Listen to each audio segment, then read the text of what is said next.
Alors pour moi, un magazine fait partie un peu de la famille du consommateur, puisque c'est un magazine qui est en permanence et pendant une période assez longue, qui est présente dans le domicile, sur la table du salon, dans la chambre, etc. Et c'est un magazine aussi que les gens le consomment à un moment qu'ils choisissent. Il n'y a pas d'horaire, il n'y a pas de jour pour le lire. C'est vraiment un moment où les gens sont dans un état d'esprit en général positif, qu'ils ont envie de lire leur magazine. Alors que les autres médias, c'est souvent imposé par des horaires et des choses comme ça. Et puis aussi le magazine je trouve, donne un anglage sur l'information qui est beaucoup plus riche, parce qu'en général plus fouillé, puisqu'il y a un délai de fabrication qui est plus long, donc les journalistes ont souvent plus de temps que pour de l'information instantanée, qu'elle soit aujourd'hui sur Internet, en télé ou en radio. L'avantage, c'est qu'il y a, entre la France et la Belgique francophone, même francophone, il y a des différences d'état d'esprit, de mentalité de la part du consommateur. Et donc un magazine belge répond beaucoup mieux aux attentes du lecteur belge qu'un magazine français. Même si la langue est commune, le contenu et souvent la manière de traiter le contenu est beaucoup plus pertinente en Belgique pour un magazine belge. Et je dirais que je parle d'expérience, puisque nous avons eu pendant très longtemps une édition française qui était fabriquée ici en Belgique, même si on avait des journalistes français qui collaboraient, et on a toujours eu beaucoup plus de mal à se faire entendre, je dirais, en France, parce qu'on ne sentait pas le marché, on ne sentait pas la mentalité des gens, comme on peut le faire quand on est du terroir.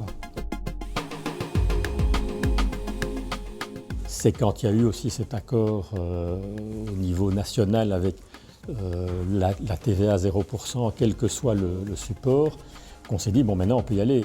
Avec l'inconvénient, c'est qu'on est obligé de faire un PDF-like, donc une espèce de photocopie du magazine papier, avec très très peu d'enrichissement, et que là, je dirais que le produit sur tablette ne correspond pas au support.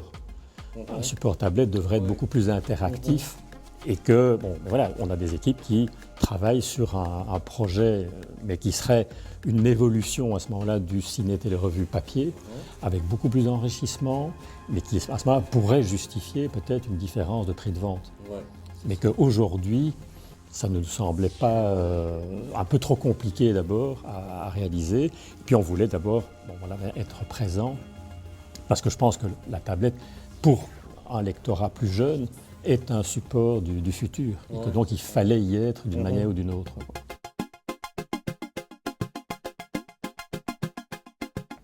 Écoutez, pour moi, les réseaux sociaux, je compare un peu au courrier des lecteurs du siècle dernier, puisqu'on peut parler du siècle dernier maintenant.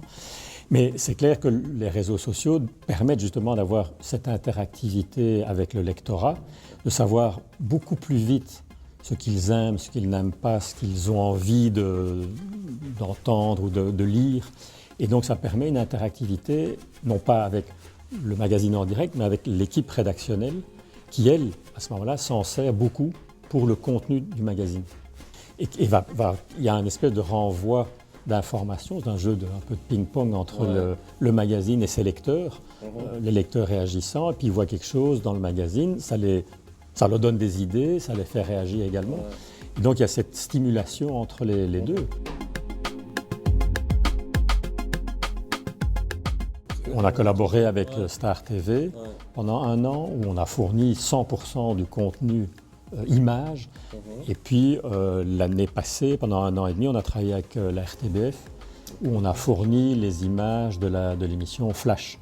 On a des gens qui sont encore ici prêts et qui réfléchissent encore à comment décliner notre expertise sur d'autres médias, notamment la télévision. Voilà, il faudra peut-être décliner des versions un peu différentes suivant le support sur lequel est publié le magazine. Mais le papier, moi je crois qu'il y aura toujours cette envie d'avoir l'objet en main.